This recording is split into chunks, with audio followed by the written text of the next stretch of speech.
जुन यो आज हाम्रो नेकपा माओवादीको हङकङ जिल्ला सङ्गठनको दोस्रो अधिवेशन शुभारम्भ हुन गइराखेको छ र यहाँको हाम्रा कतिपय साथीहरू आउँदै हुनुहुन्छ र अर्को कुरो यहाँ जुन हाम्रो आजको कार्यक्रमलाई हाम्रा मित्र स्वयंसेवकहरूले धेरै नै सहयोग गरिरहनु भएको छ र कतिपय स्वयंसेवक साथीहरूले आफ्नो जुन ब्याजहरू लाउनु भएको छैन भने त्यहाँ गएर लगाइदिनु होला।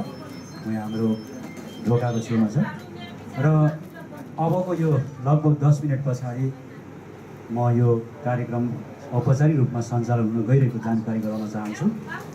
हाम्रो महान तथा गौरवशाली पार्टी एकीकृत नेकपा माओवादी पार्टी हङकङको दोस्रो अधिवेशन सम्पन्न गर्नलाई यस हलमा उपस्थित हुनुभएका सम्पूर्ण मेरा आदरणीय मित्रहरू, म हाम्रो कार्यक्रम निर्धारित समयभन्दा केही ढिलो हुन गएकोमा आयोजक कमिटीको तर्फबाट यहाँहरूसँग क्षमा चाहन्छु। यहाँहरूसँग क्षमा माग्दै म हाम्रो कार्यक्रम अगाडि बढाउन गइराखेको छु। हाम्रो कार्यक्रम निर्धारित समयभन्दा निकै पर गइसकेको छ। हङकङमा कार्यक्रमहरू औपचारिक कार्यक्रमहरू जहिले पनि अलिकति ढिलो नै हुने गरेको छ। उपस्थिति भनेको यस्तै हो, हङकङमा अलिकति चाहिँ बिजी हुने भएकोले उपस्थितिमा चाहिँ यस्तै नै हुने गरेको छ। सम्भवतः चाहिँ उपस्थिति यो निकै उपलब्धिमूलक हामीले मानेको छौँ र आजको औपचारिक कार्यक्रम सुरु गर्न लागिरहेको छु। औपचारिक कार्यक्रम सुरु गर्नको लागि आजको कार्यक्रमलाई अध्यक्षता गरिदिनु हुनको लागि एकीकृत नेकपा माओवादी हङकङ शाखाको संयोजक कमरेड तुलाजङ गुरुङलाई अध्यक्ष आसन ग्रहण गरिदिनु हुनको लागि हार्दिक अनुरोध गर्दछु।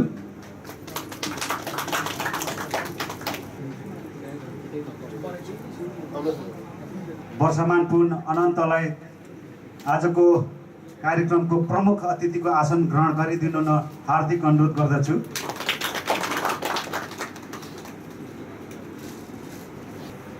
यस कार्यक्रमको विशेष अतिथि अन्तर्राष्ट्रिय विभाग सचिव कमरेड युवराज चौलागाईलाई विशेष अतिथिको आसन ग्रहण गरिदिनु न हार्दिक अनुरोध गर्दछु। नेकपा माओवादी हङकङ शाखाको निवर्तमान सचिव लिम्बुवान राष्ट्रिय मुक्ति मोर्चा नेपालको केन्द्रीय सचिवालय सदस्य कमरेड जेबी ओख्राबोलाई आसन ग्रहण गरिदिनु हुनको लागि हार्दिक अनुरोध गर्दछु। ऐतिहासिक दोस्रो अधिवेशन तथा नेपाली प्रगतिशील मञ्च घोषणा कार्यक्रमलाई उद्घाटन गरिदिनु हुनको लागि आजका प्रमुख अतिथि युवा नेता कमरेड वर्षमान पुन र अन्य अतिथिहरूलाई उठेर सहयोग गरिदिनु हुनको लागि अनुरोध गर्दछु।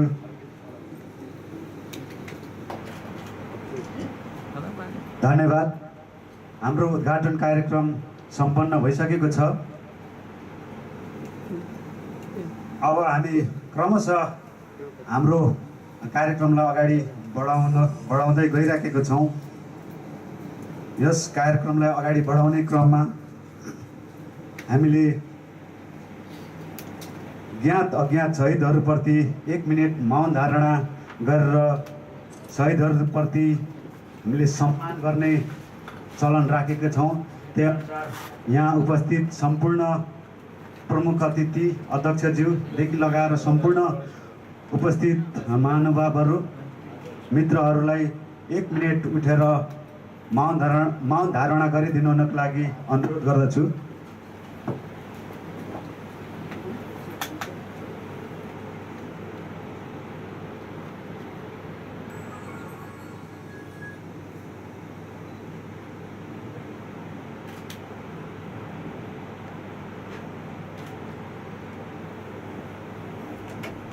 धन्यवाद।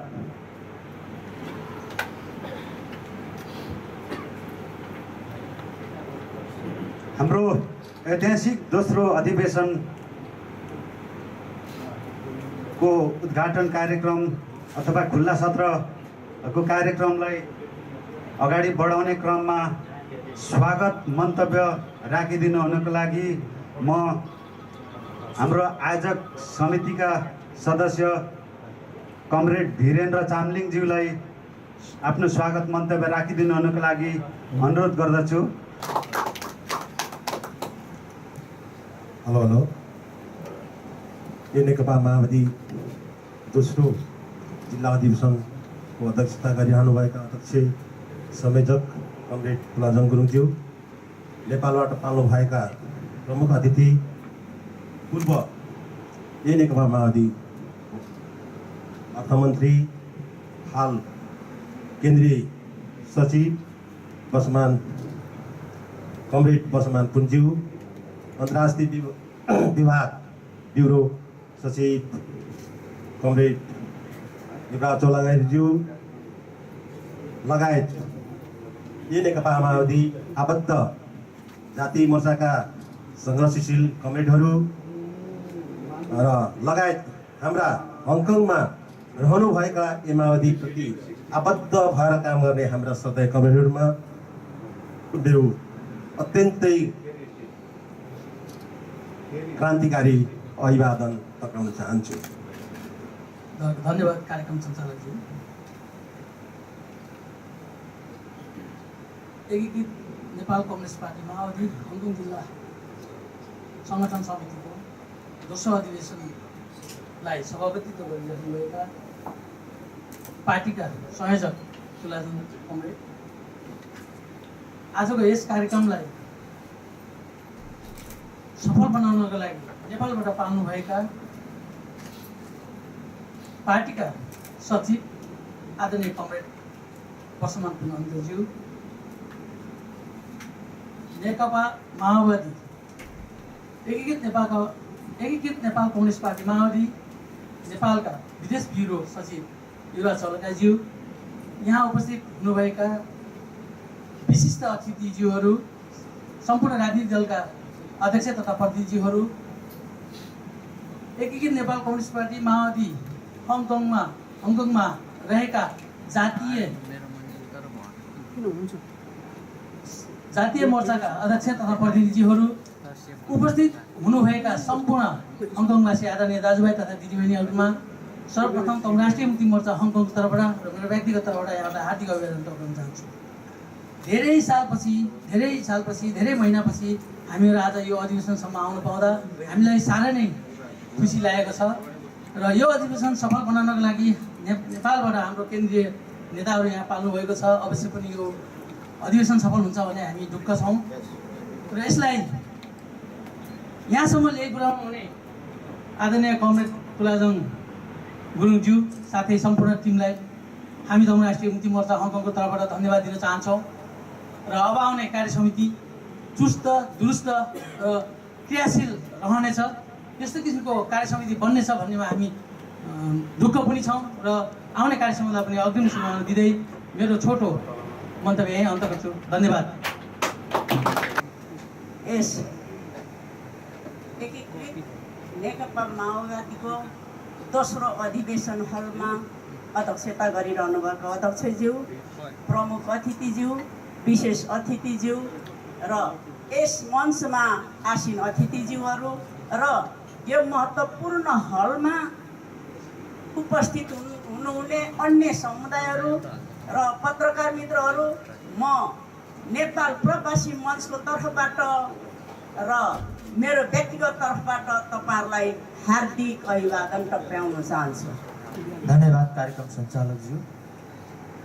नेकपा माओवादी हङकङ सङ्गठन हङकङ कमिटीको दोस्रो अधिवेशनको खुल्ला सभाको अध्यक्षता गरिरहनुभएका अध्यक्षज्यू, त्यसै गरी प्रमुख अतिथि केन्द्रबाट पाल्नुभएका केन्द्रीय सचिव तथा भूतपूर्व अर्थमन्त्री अनन्त कमरेड, त्यसै गरी विशेष अतिथि लगायत अन्य विभिन्न सङ्घ संस्थाबाट प्रतिनिधित्व गर्दै आतिथ्य ग्रहण गरिराख्नुभएका अतिथि महोदय लगायत यो हलमा उपस्थित हुनुभएका सम्पूर्ण प्रतिनिधि पर्यवेक्षकहरूमा म सँगै समाजवादी पार्टीको भातृ सङ्गठनको रूपमा रहेको समावेशी नेपाली समाज इन्चको तर्फबाट र मेरो व्यक्तिगत तर्फबाट यहाँहरूमा अभिवादन टक्राउन चाहन्छु।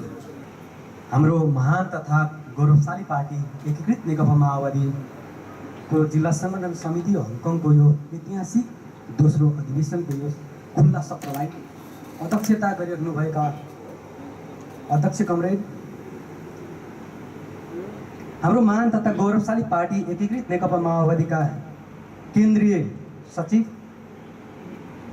तथा आजको यस अधिवेशनको प्रमुख अतिथि कमरेड, यसै गरी हाम्रै पार्टीका विदेश ब्युरोका सचिव कमरेड, धन्यवाद कार्यक्रम सञ्चालकज्यू। यस अधिवेशनका खुला सत्रका अध्यक्ष महोदय, प्रमुख अतिथि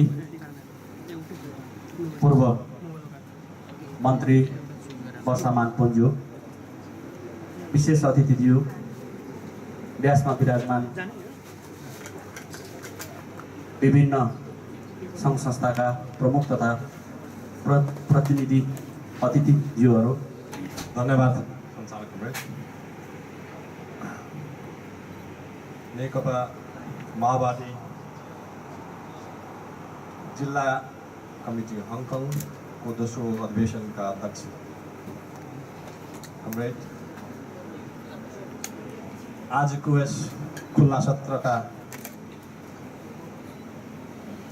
केन्द्रीय भागमा रहनुहुने, नेपालबाट पाल्नुहुने नेकपा माओवादी केन्द्रीय कमिटीका केन्द्रीय सचिव,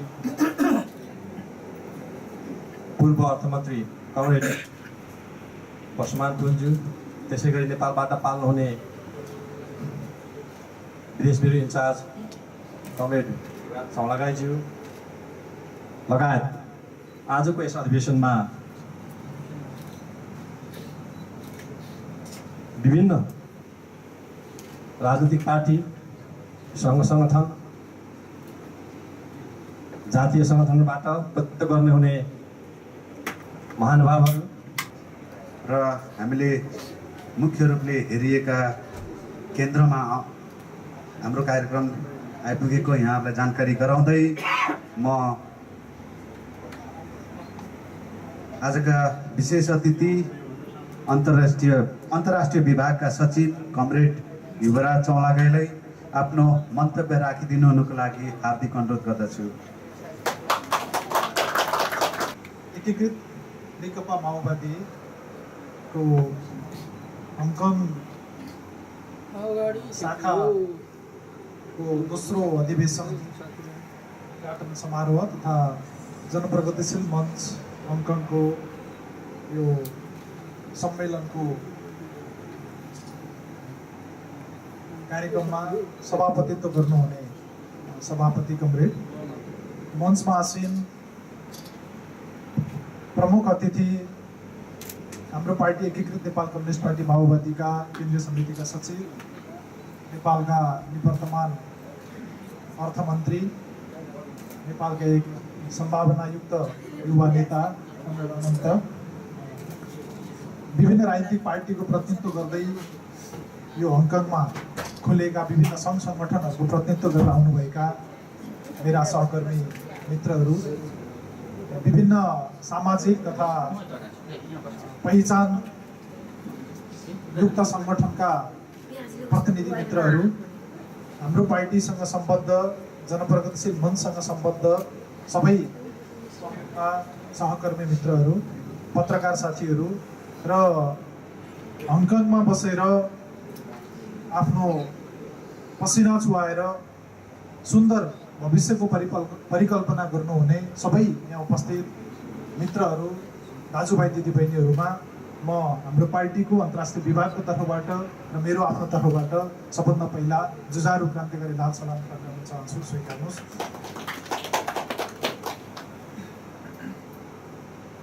कुनै जमाना थियो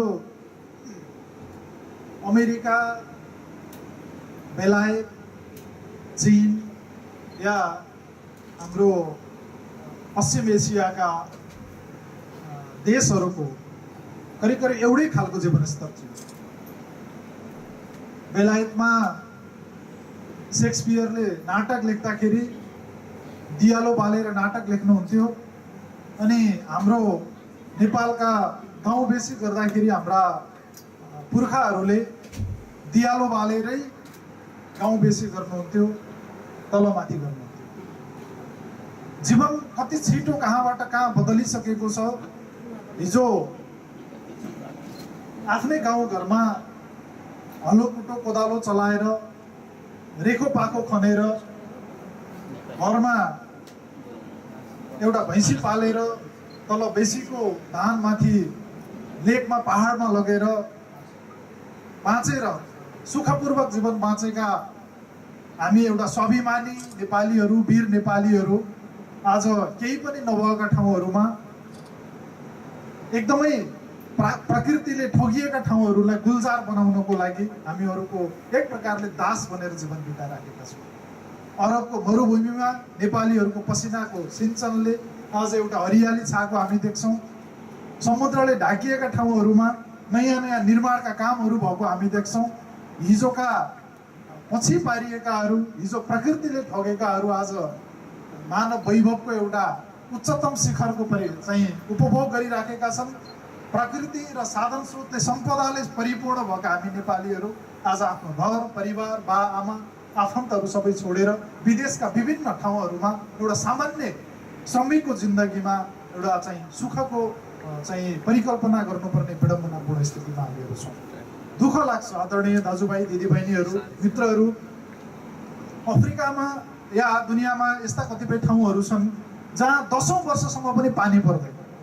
प्रकृतिले यति धेरै ठगेको छ कि मान्छेहरूले हरियालीको मुख देख्नको लागि एउटा जेनेरेसन नै पर्खिन पनि बाध्य हुन्छ मान्छे। तर हामी कहाँ यति ठुलो प्राकृतिक साधन स्रोतहरू, यति धेरै चाहिँ सहिष्णु र मितव्ययी मैत्रीपूर्ण मानव चाहिँ समुदाय हुँदाहुँदै पनि हामीहरू आफैबाट हाम्रो के नमिलेर हामी विदेशमा धाउनु परेको छ, हाम्रो के नमिलेर हामी आफ्नो भाग्यको चाहिँ खोजी गर्दै अरूको काम गर्नुपर्ने, अन्यत्र चाहिँ बरालिनुपर्ने, भौतारिनुपर्ने परिस्थितिमा हामीहरू आइपुगेका छौँ।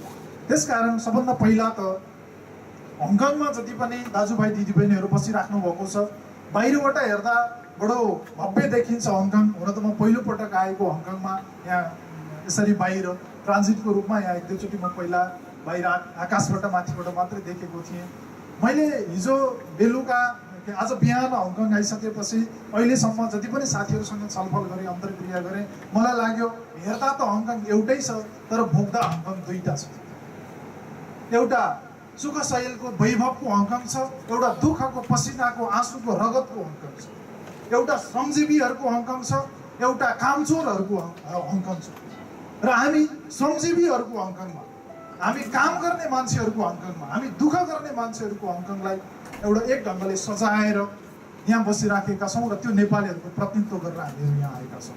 हिजो हामी उहाँ हुँदा पनि उस्तै थियौँ, हामी यहाँ आउँदाखेरि पनि होला दैनिक जीवनमा अलिकति फरक आएको होला, तर दुःख कष्ट उस्तै गरेर हामीहरू यहाँ आएका छौँ। त्यसकारण हामी अहिले यहाँ एउटा राजनीतिक पार्टीको प्रतिनिधित्व गरेर त आएका छौँ, तर हामी सबै नेपालीहरू हौँ र हाम्रो नेपालीको आफ्नोपन, नेपालीहरूको पहिचान, नेपालीको एउटा चाहिँ अन्तर्राष्ट्रिय स्वाभिमानलाई उच्च राख्नको लागि हामी सबै एक ठाउँमा उभिन जरुरी छ भन्न पनि हामी आएका छौँ। र एउटा राजनीतिक पार्टीको प्रतिनिधि हुँदै पनि म के अनुरोध गर्न चाहन्छु भने कुनै पनि राजनीतिक पार्टीमा लाग्ने कुरा दोस्रो कुरा हो, आफ्नो स्वाभिमानलाई कायम राख्ने कुरा, एउटा असल मान्छे बन्ने कुरा र देशको लागि केही गर्छु भनेर सोच्ने कुरा दोस्रो कुरा हो। र यदि गम्भीरतापूर्वक यो देशलाई केही गर्छु भनेर सोच्ने हो भने म चाहिँ के विश्वास गर्छु भने त्यो मान्छे घुम्दै फिर्दै माओवादी हुन आउनै पर्छ। हाम्रो देशमा त्यो परिस्थिति छ। एकाधरी यस्ता मान्छेहरू छन् जसलाई अरू मान्छे हामी जस्तै मान्छे हो भन्ने स्वीकार्न पनि गाह्रो पर्छ र हामी छुट्टै मान्छे हौ, अरू छुट्टै मान्छे हो भन्ने ढङ्गले यो देशमा वर्षौँदेखि शासन सत्ता सञ्चालन गरिएको छ नेपाल। हामीले अरू मान्छे जस्तै हामी बराबरी हौँ।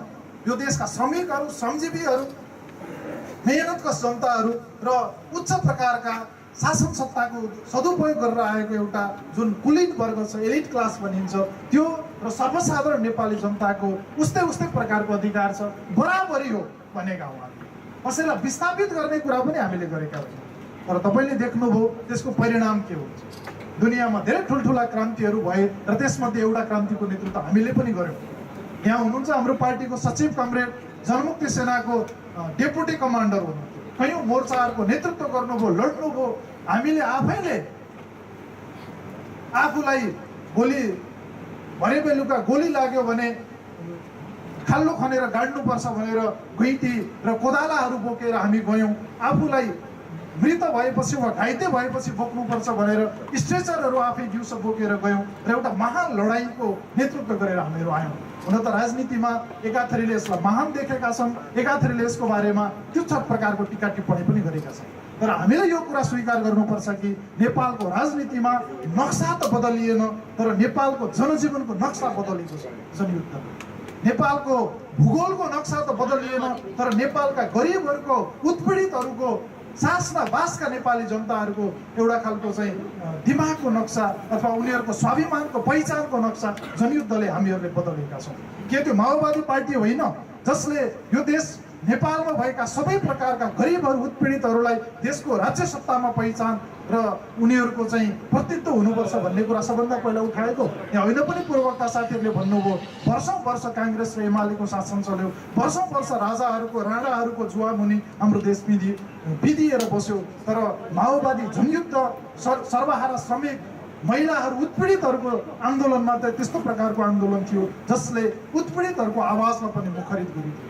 काठमाडौँबाट, सहरका मेन ठाउँहरूबाट जनताको शक्ति गाउँतिर सरेको, राजनीतिको केन्द्र गाउँतिर सरेको एउटा खालको अनौठो दृश्य नेपालको राजनीतिमा देखियो। र हामीले सबभन्दा पहिला नेपालको राजनीतिमा जातीय प्रश्नलाई, पहिचानको प्रश्नलाई अथवा सबभन्दा पहिला गरिबहरूको पहुँचको प्रश्नलाई नेपालको राजनीतिको केन्द्रबिन्दुमा ल्याएर राख्यौँ। 47 सालको संविधानको कमा र फुलिस्टा पनि परिवर्तन गर्नु पर्दैन। सबभन्दा संसारको राम्रो संविधान 47 सालको संविधान हो भनेर घोषणा गर्ने त्यति बेलाका नेताहरूको नाम अहिले, पार्टीहरूको नाम अहिले हामीले लिन आवश्यक छैन, तपाईँहरूलाई थाहा छ। तर त्यो कति धेरै निकममा रहेछ, त्यसमा कति धेरै ल्याप्सेसहरू रहेछन् भन्ने कुरा इतिहासले प्रमाणित गर्यो र त्यो एउटा रद्दीको टोकरीमा फालियो। नयाँ संविधान लेखनको प्रक्रियामा हामीहरू अहिले आएका छौँ। तर एउटा कुरा बडो प्रष्ट शब्दमा म तपाईँहरूको बिचमा राख्न चाहन्छु आदरणीय दाजुभाइ दिदीबहिनीहरू, कि एकीकृत नेकपा माओवादी पार्टी भले कम्युनिस्ट आन्दोलनभित्र बहसहरू छन्, विवादहरू छन्, हाम्रै कतिपय साथीहरू हामीसँग अलग्गिएर जानु पनि भएको छ र हामी एक ढङ्गले मैत्रीपूर्ण छलफल बहसको प्रक्रियामा छौँ। एकताका पनि सन्दर्भहरू, कुराहरू उठिराखेका छन्, छलफल चलिराखेको छ। तर बडो दावाका साथ के भन्न सकिन्छ भने एकीकृत नेकपा माओवादी, हिजोको नेकपा माओवादीले बन्दुक बोक्दा जे कुरा भनेको थियो, शान्तिको मोर्चामा पनि त्यही कुरा भनेको छ। हिजो हामीले सत्ताधारी वर्गका विरुद्धमा, नेपालको एउटा उत्पीडनकारी सत्ताको विरुद्धमा जुन प्रकारको मागहरू, आवाजहरू राखेर राजनीतिक एउटा अभियानको नेतृत्व गरेका थियौँ, अहिले संविधान लेखनको मोर्चामा बसेर पनि त्यही कुरा हामीले भनेका छौँ। त्यो कुरा भनेको यो देशको राज्यको जुन प्रवृत्ति छ त्यो पुरानो तरिकाले चल्न सक्दैन।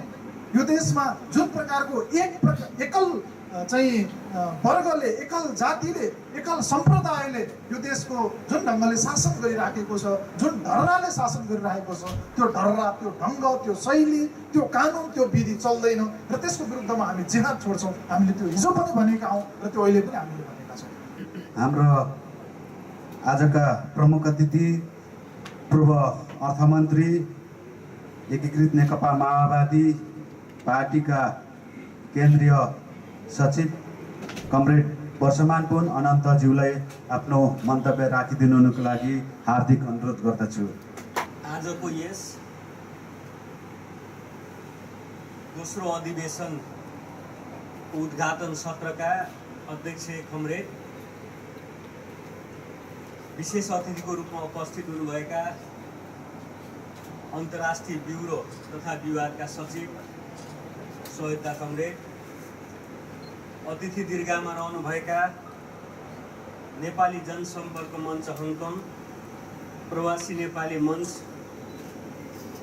समावेशी नेपाली समाज लगायतका सङ्गठनहरूबाट प्रतिनिधित्व गरिराख्नुभएका अतिथि मित्रहरू, हङकङ स्थित विभिन्न सामाजिक संस्थाका प्रतिनिधि मित्रहरू, त्यसै गरी आजको यस दोस्रो जिल्ला सम्मेलनको उद्घाटन सत्रमा उपस्थित हुनुभएका प्रतिनिधि पर्यवेक्षकहरू, सहभागी सम्पूर्ण मित्रहरू, पत्रकार तथा सम्पूर्ण मित्रहरूमा सर्वप्रथम दोस्रो जिल्ला सम्मेलन तथा प्रगतिशील मञ्चको यो घोषणा सभा, घोषणा कार्यक्रम सँगसँगै जो अगाडि बढिरहेको छ, यो आफ्नो लक्ष्यमा, आफ्नो प्रतिबद्धतामा पूर्ण रूपमा सफल हुनेछ भन्ने म पार्टीको केन्द्रीय समिति र म आफ्नै तर्फबाट पनि यहाँहरूलाई हार्दिक शुभकामना व्यक्त गर्न चाहन्छु। पूर्वोक्त साथीहरूले पनि सन्दर्भ राखिसक्नु भएको छ। म 2007मा एकपटक अनौपचारिक कार्यक्रमको सिलसिलामा यहाँ आएको थिएँ। त्यसपछि 1-2 पटक म चाहिँ ट्रान्जिटमा मात्रै हङकङ आएको थिएँ। खासमा यसरी विभिन्न पार्टीका साथीहरू, विभिन्न विचारधाराका साथीहरू र हाम्रै पार्टीका जिम्मेवार साथीहरूको बिचमा, आम समर्थक मित्रहरूको बिचमा मेरो यो पहिलो कार्यक्रम हो। मेरो त्यतिखेरको अनुभूति पनि, नेपालमै रहँदा पनि र यहाँ आज उपस्थित हुँदा पनि हङकङ दोस्रो नेपालको रूपमा रहेको छ। काठमाडौँमा हुने सबै राजनीतिक बहसले हङकङलाई छुने गर्छ। काठमाडौँमा प्रकाशन हुने सबै सामग्रीहरू हङकङमा चर्चाको विषय हुन्छ र काठमाडौँमा निस्किने सबै दैनिकदेखि साप्ताहिक र म्यागजिनहरू यहाँ चाहिँ सके त्यसै दिन नत्र अर्को दिनसम्म आइसक्छ। काठमाडौँमा हुने सबै पार्टीहरूको बिचका बहस, त्यहाँ हुने मिलन, त्यहाँ हुने झगडा, त्यहाँ हुने सङ्घर्ष सबैको प्रतिबिम्बन हङकङमा रहन्छ। त्यसैले त्यस अर्थमा चाहिँ हङकङ राजनीतिक रूपले, सामाजिक रूपले, व्यवहारिक रूपले र एक खालको नेपालमा नेपालीको पहिचान बचाइराखेको एउटा डियास्पोराको रूपमा प्रवासमा रहनुभएका साथीहरू जसरी एकीकृत रूपमा रहनुभएको छ, हङकङका आफ्नै मौलिकताहरू विशेषता छ। त्यसैले सबै राजनीतिक पार्टी, सबै सामाजिक सङ्गठनहरूले प्रवासमा सङ्गठन विस्तार गर्दा हङकङलाई रोज्ने गर्छ।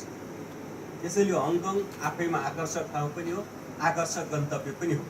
हङकङमा बसेर राजनीति गरिराख्नुभएका साथीहरू, हङकङमा बसेर समाजसेवा गरिराख्नुभएका साथीहरू, हङकङमा बसेर चाहिँ मिडियामा काम गरिराख्नुभएका साथीहरू र विभिन्न आर्थिक क्रियाकलापमा रहनुभएका साथीहरू निश्चय पनि हामी हङकङमा हुने राजनीतिक चर्चा, बहस, त्यसका प्रतिबिम्बन, त्यसको सुनुवाई काठमाडौँमा हुने गर्छ, नेपालमा हुने गर्छ।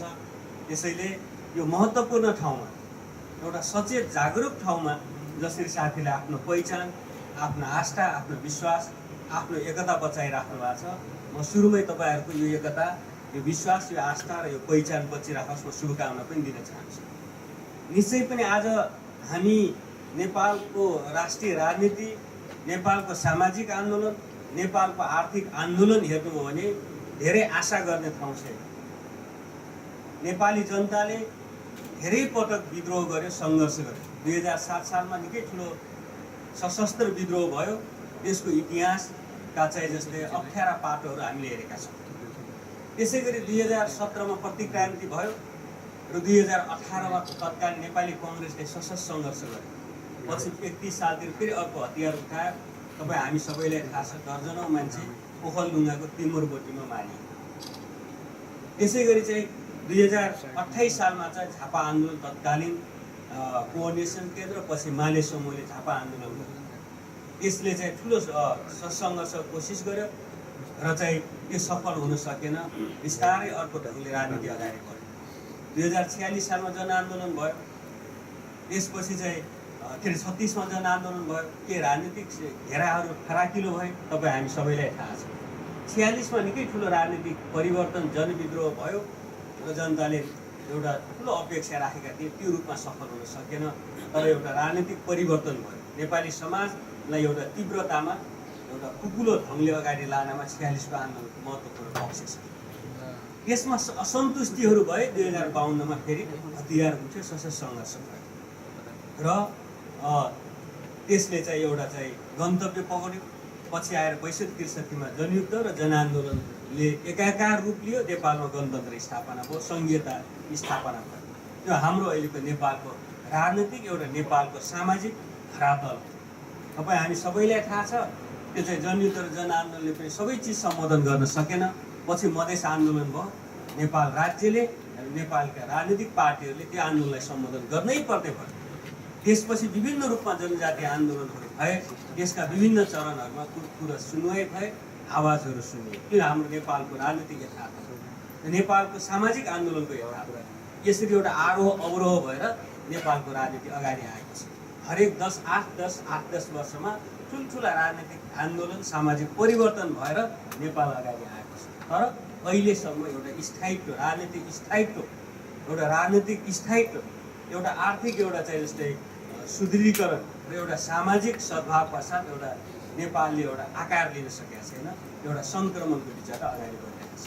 यसलाई हामीले राजनीतिक भाषामा भन्दा, आर्थिक सामाजिक भाषामा भन्दा के भन्न सक्छौँ भने हामीले जस्तै सामन्तवादबाट पुँजीवादतिर जाने एउटा राजनीतिक आन्दोलनवादको गन्तव्यमा करिब 6 दशक अथवा 60 वर्ष हामी त्यो आन्दोलनमा बितायौँ।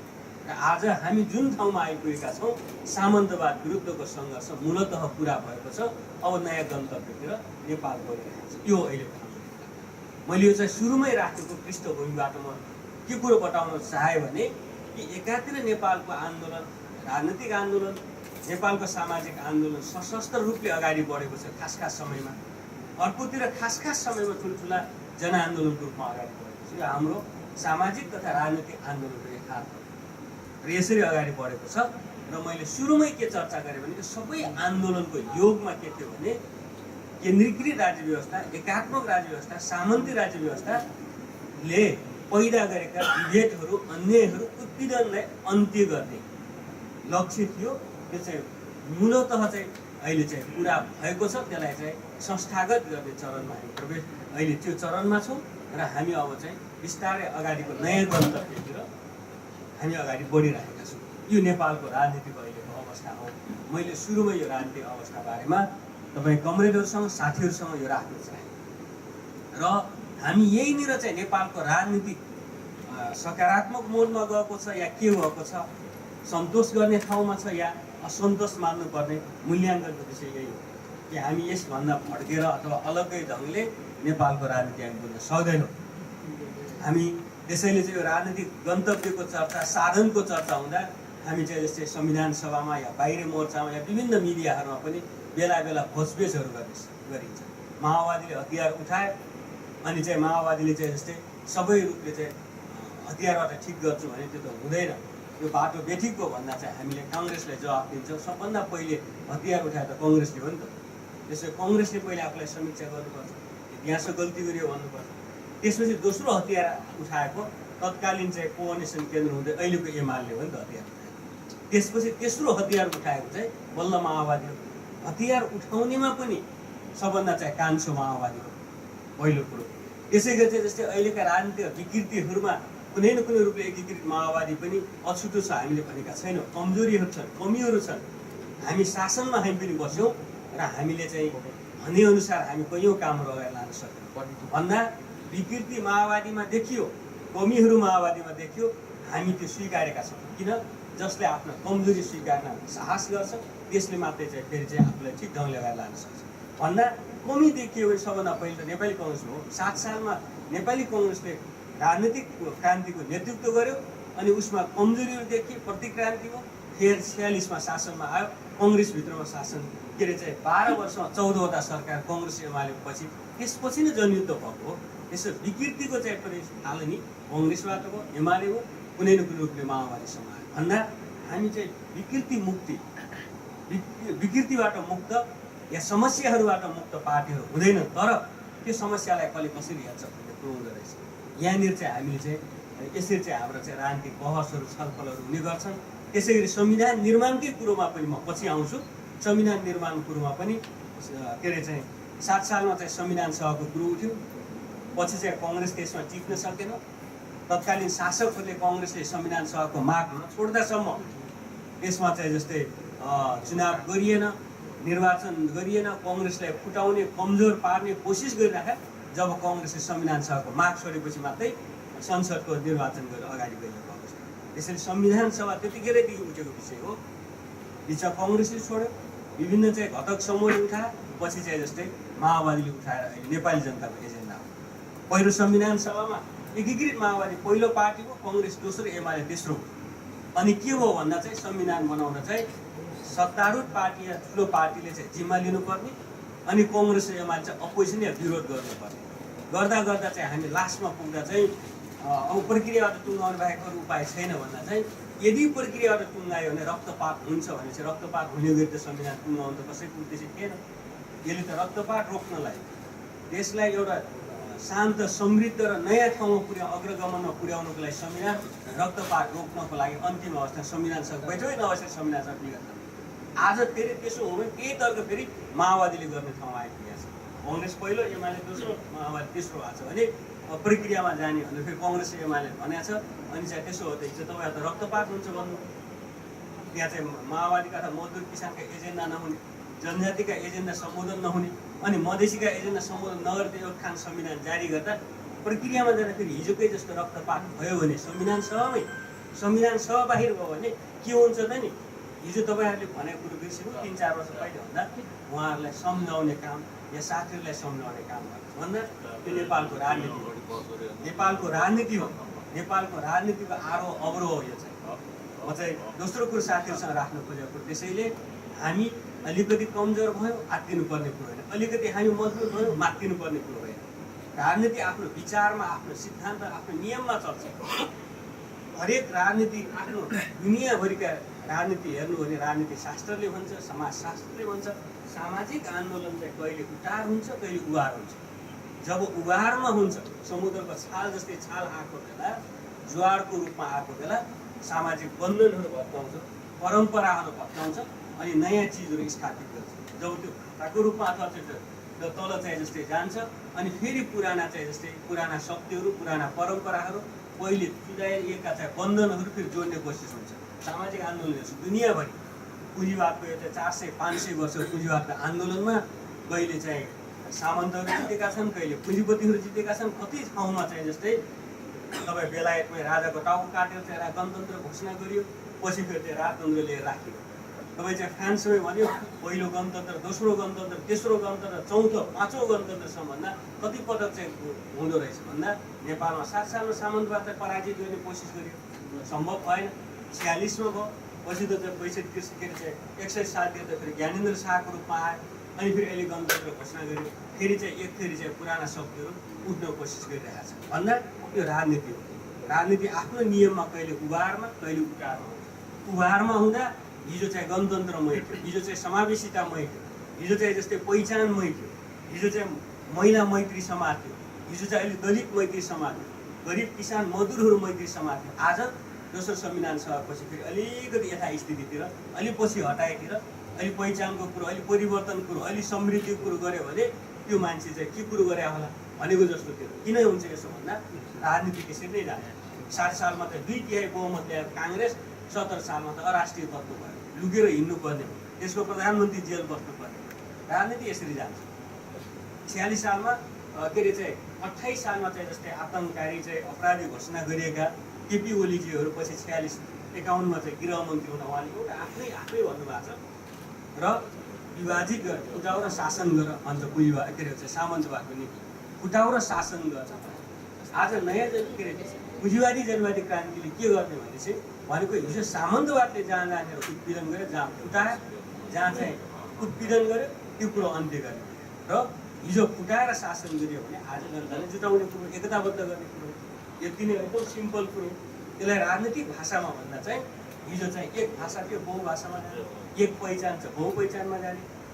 हिजो चाहिँ केही मान्छेको मात्रै राज्यमा पुग्थ्यो, आज समावेशिता रूपमा सहभागितामूलक खालको समानुपातिक पहिचान बनाउने।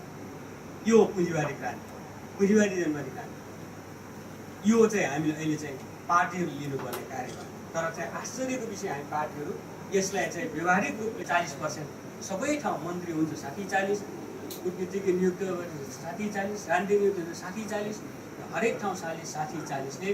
यो त फेरि कस्तो हुन्छ भने काङ्ग्रेस 60-40, हाम्रो पनि 60-40 माग्ने कुरो, एमाले पनि माग्ने, अर्को ठाउँ माग्ने कुरो, त्यो एक ठाउँ रहँदैन। त्यसैले एउटा पार्टीमा देखेका समस्या हामी खुसी हुने भन्दा पनि त्यसका नकारात्मक कुरोहरूलाई हामी सबैले नै त्यसलाई चाहिँ अस्वीकार गरौँ, सकारात्मक कुरा हामी सबैबाट सिकौँ। सबै साथीहरूले मेरो यो पनि हो। अब चाहिँ जस्तै हामीभित्र देखेको काङ्ग्रेस एमाले नसिक्नुहोस् नराम्रा कुरा, तपाईँहरूभित्र देखेको हामी सिक्दैनौँ।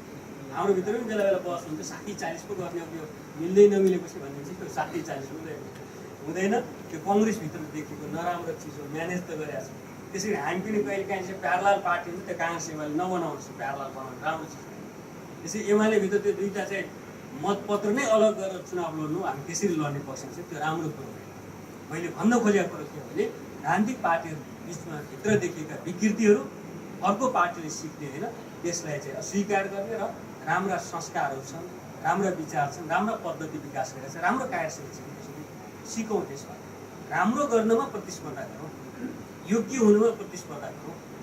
हङकङमा पनि तपाईँहरू चाहिँ नेपाली समाजको सेवा गर्नमा हाम्रो लेबर साथीलाई उसिनिदिनुहोस्, कङ्ग्रेस एमालेका साथीहरू झन् अझ चाहिँ लाग्नुहुन्छ, हामीले अझ हाम्रो साथीले अझ प्रयत्न गर्नुहुन्छ, अनि बल्ल चाहिँ वास्तवमा चाहिँ हङकङमा रहनुभएका सबै नेपाली दाजुभाइ दिदीबहिनीको हक हितको लागि साँच्चीकै एकभन्दा अर्को सङ्गठन आउँछ।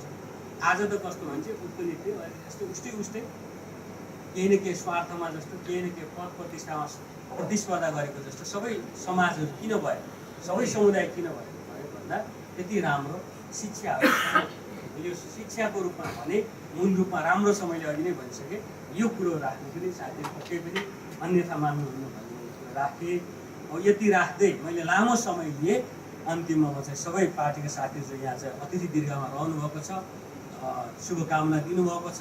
यसलाई चाहिँ पक्कै पनि यो सम्मेलनलाई प्रेरणा र सद्भाव मिलेको म ठान्दछु।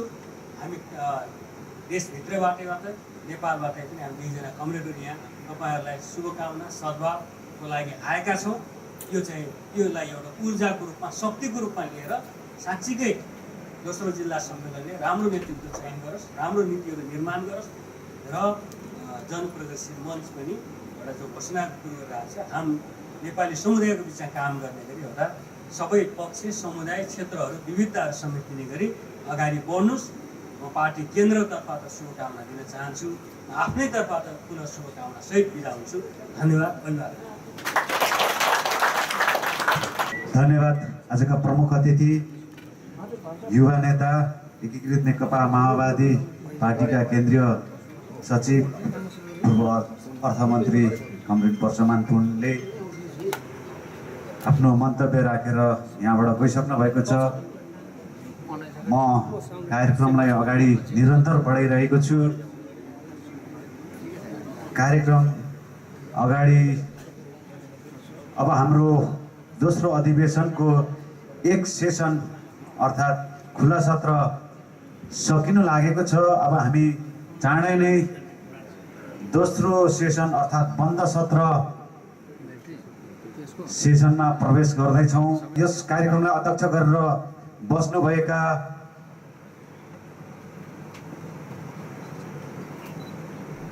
पार्टीको संयोजक, अधिवेशन संयोजक तुलाजङ गुरुङलाई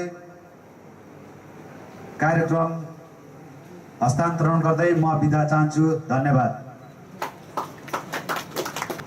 एकीकृत नेकपा माओवादी का केन्द्रीय सचिव तथा उप अर्थमन्त्री कमरेड अनन्त,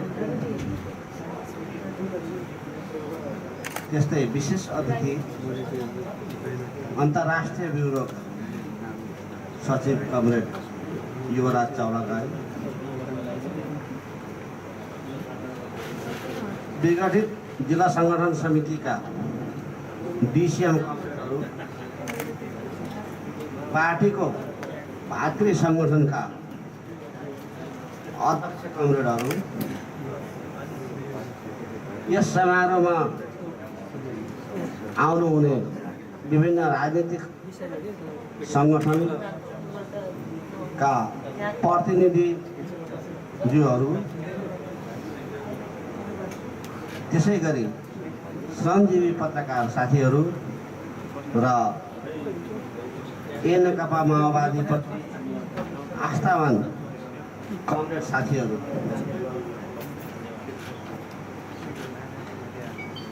आज हामी एउटा विशिष्ट अवस्थामा आइपुगेको छौँ जसले हामीलाई आउँदा दिनहरूमा अझ गतिशील र जिम्मेवार बनाउनेछ। त्यो हामी बन्द सत्रमा प्रवेश गरेपछि त्यो हामी त्यसको निर्माण गर्नेछौँ र अहिलेलाई म यो खुला सत्र अन्त्य भएको घोषणा पनि गर्दछु र बन्द सत्रको घोषणा अलिक समयपछि केही समय आधी घन्टापछि यसको घोषणा गर्नु नै हुनेछ साथीहरूले भन्दै पुनः यहाँहरू सबैलाई धन्यवाद दिन चाहन्छु। साथी लाल सलाम।